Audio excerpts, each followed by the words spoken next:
भक्ति कीर्तन ही सर्वोपरि है। भक्ति श्री कृष्ण को अति प्रिय है। सूरदास जी भजन करते हैं तो श्री कृष्ण उनके हाथ में तंबूरा देते हैं। सूरदास जी कीर्तन करते हैं और कन्हैया जी सुनता है। भगवान कहते हैं कि न तो मेरा वैकुंठ में वास है और न तो योगियों के हृदय में। मैं तो वहीं पर रहता हूं जहां मेरा भक्त प्रेम से आर्द्र होकर मेरा कीर्तन करता है। झोंपड़ी में विदुर सुलभा भगवान के नाम का कीर्तन कर रहे हैं, किंतु वे नहीं जानते कि जिसका वे कीर्तन कर रहे हैं वह आज साक्षात उनके द्वार पर खड़ा है। मनुष्य का जीवन पवित्र होगा तो भगवान बिना आमंत्रण पाए भी उसके घर आएंगे। जो परमात्मा के लिए जीता है उसके घर परमात्मा स्वयं आते हैं। बिना बुलाए ही भगवान आज विदुर जी के द्वार पर आ खड़े हुए हैं। बाहर प्रतीक्षा करते हुए 2 घंटे निकल गए। बहुत भूख लग रही है। भगवान सोच रहे थे कि कब इनका कीर्तन समाप्त होगा। अंत में व्याकुल होकर श्री कृष्ण ने झोपड़ी का द्वार खटखटाया और कहा, चाचा जी, मैं आ गया हूं। विदुर जी कहा, देवी, द्वारिकानाथ आए हैं, ऐसा लगता है। द्वार खोलने पर चतुर्भुज नारायण के दर्शन हुए।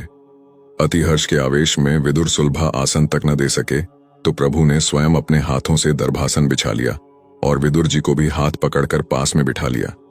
भगवान ने कहा कि चाची जी, मैं भूखा हूं, मुझे खाना दो। भक्ति इतनी सशक्त है कि वह निष्काम भगवान को भी सकाम बना देती है। वैसे तो भगवान को भूख नहीं लगती, किंतु भक्त के कारण ही उन्हें खाने की इच्छा होती है। विदुर जी ने पूछा कि आपने दुर्योधन के घर भोजन नहीं किया क्या? कृष्ण ने कहा, चाचा जी, जिसके घर आप नहीं खाते वहां मैं भी नहीं खा सकता। सुलभा को भगवान खुद घर पे आए हैं, यह स्वप्न सा लगता है। सोचने लगी कि भगवान का स्वागत कैसे करे। वे दोनों तो तपस्वी थे और केवल भाजी ही खाते थे। उनको संकोच हो रहा था कि कृष्ण को भाजी कैसे खिलाए।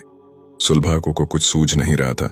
इतने में द्वारिकानाथ ने चूल्हे से भाजी का बर्तन उतार लिया और उसे खाने भी लगे। स्वादिष्टता और मिष्टता वस्तु में नहीं, लेकिन प्रेम में है। शत्रु की हलवा पूरी भी विष जैसी लगती है। भगवान को दुर्योधन के घर के मिष्टान अच्छे नहीं लगे, किंतु विदुर जी की भाजी खाई। अतः लोग आज भी गाते हैं, सबसे ऊंची प्रेम सगाई, दुर्योधन को मेवा त्यागो साग विदुर घर पाई। प्रेम के बस अर्जुन रथ हाकियो भूल गए ठकुराई। ईश्वर भूखे नहीं होते, ऐसा उपनिषद का सिद्धांत है। जीव रूपी पक्षी विषय रूपी फल खाता है, अतः दुखी होता है।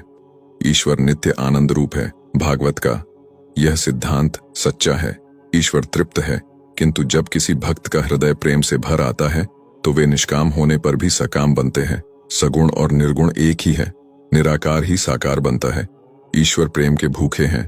प्रेम में ऐसी शक्ति है कि जड़ को भी चेतन बना देता है, निष्काम को सकाम बना देता है, निराकार को साकार बना देता है। वस्तु का परिवर्तन करने की शक्ति ज्ञान में नहीं, प्रेम में ही है। अतः ज्ञान से प्रेम श्रेष्ठ है। जय श्री कृष्ण।